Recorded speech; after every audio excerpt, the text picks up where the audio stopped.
For all our DDD videos and much more great information, check out Emuna.com.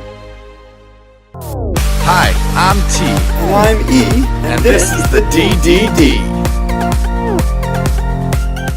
Great morning, holy brothers and sisters! Today we are in Gemara Horayos, up to page number 3. On 3b3, Rabbi Yeshua says 10 men who sit in judgment. A chain hangs around the neck of all of them. That means each one shares the responsibility for an erroneous verdict. The Gemara asks Pshita, this is obvious, since they all participate in the adjudication, they all share the responsibility for it. The answer is, the teaching is coming to inform us, even a disciple who while sitting before his teacher realizes that his teacher is ruling in error and remains silent, the disciple shares in the responsibility for the error. The disciple mentioned here is not a member of the Bezin, but an observer. The Rashi to Sanhedrin says, a disciple is required to correct his teacher in such an instance. If he does not, he shares in the responsibility for the mistaken verdict. So the practical tidbit we could learn is that we are all responsible for one another. Kol Yisrael Arivim Zeh Lezeh. Everybody is responsible for one another, and we should make sure to know that everyone who says verdicts or says things or whatever they say coming from their mouths, it should be truthful and proper and not erroneous, because we are all responsible for one another. The Gemara continues discussing cases of when people are following the rulings of Bezdin, the court system, whether they are unsure or not if the court made a mistaken ruling. So even if you're not sure if it's right what you're doing, but it's based on the fact that the court said this is what is to do, we are revisiting the concept that was brought out yesterday called Mitzvah Lishmoa L'Divrei Chachamim. It is an obligation to listen to the words of our sages. And as Rabbi Shalom Rosner explains, it is not as important of what they are saying as it is to the fact that the rabbis are saying it. One of the commandments we have from God is to listen to our sages. So it's not necessarily what they're emitting is of the highest importance or the most sensible in our minds, but we do it because they say it. This idea is paralleled in parenting. When our parents ask us to do something, we should do it because they asked. It's not that we have to come up with a formulation and a rationalization of why this is the best thing to do right now, because we could probably come up with 1,000 excuses, or different or better ways of doing something. But we do it because of who they are to us, and because they simply asked. Carry that into our spousal relationships. When there's 3 dishes sitting in the sink, and your wife asks you to wash them, do we say, honey, that doesn't make any sense. We're going to have another 20 dishes in about 10 minutes, and then we're going to pile them up, we can wash them all together. Why would I do it right now? Or do we say, absolutely, sure, let me run to do it right now, because it makes you happy. And what makes you happy makes me happy, because we're one. Put your ego down, push the Yetzer Hara away, and recognize the opportunities that we're given whenever they come up. This is also why we have something called chukim in the Torah. A chok is something that we don't have an explanation for example, like kashrus, or keeping kosher. An animal has to have split hooves and chew its cud. And the famous one known in the outside world that Jews don't eat are pigs, or shellfish. Now there have been some people that came along and said, yes, the reason that Jews don't eat them is because they're not healthy, but that means if you can find a way around it or introduce some sort of vaccine that undermines the potential sickness when it's ingested, then all of a sudden it'd be okay to have? No, of course not. God said, don't eat this. And we don't do it because we respect and understand that this is God's will. It doesn't have to make sense. It doesn't have to have a rationalization for it. It doesn't even have to have a real meaning or why. This is our opportunity to humble ourselves and show that we're connected to something much greater. So remember, when it comes to performing actions where we can expose our bursting enthusiasm, perform on the fly and don't ask why.